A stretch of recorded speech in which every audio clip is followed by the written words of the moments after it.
Bantuan 100 ton beras yang diterima Kodam 2 Sriwijaya ini langsung disalurkan ke 5 korem yang ada di bawah naungan Kodam 2 Sriwijaya masing-masing Garuda Dempo, Garuda Hitam, Garuda Putih, Garuda Emas, dan Garuda Jaya.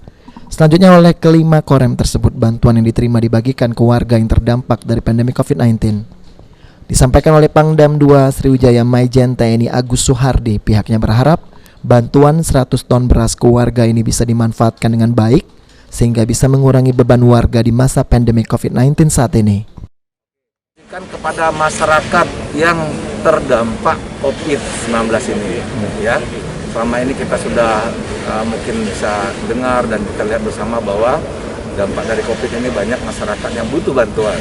Mudah-mudahan kepedulian masyarakat Tionghoa Palembang ini bersatu ini akan memicu atau memancing masyarakat lain-lain yang punya kelebihan rezeki untuk berpartisipasi seperti ini.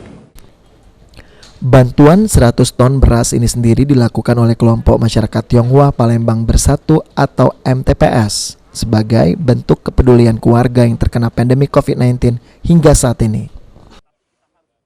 Tionghoa ini mungkin bisa diikuti oleh masyarakat atau paguyuban atau yang lain untuk membantu masyarakat yang terkena COVID ini.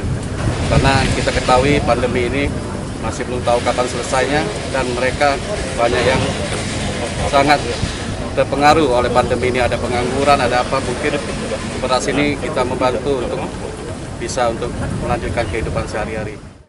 Kedepan Kodam 2 Sriwijaya akan terus berkoordinasi dengan lembaga atau kelompok masyarakat terkait dengan adanya bantuan keluarga yang terkena dari pandemi COVID-19. Firman Hidayat, PAL TV.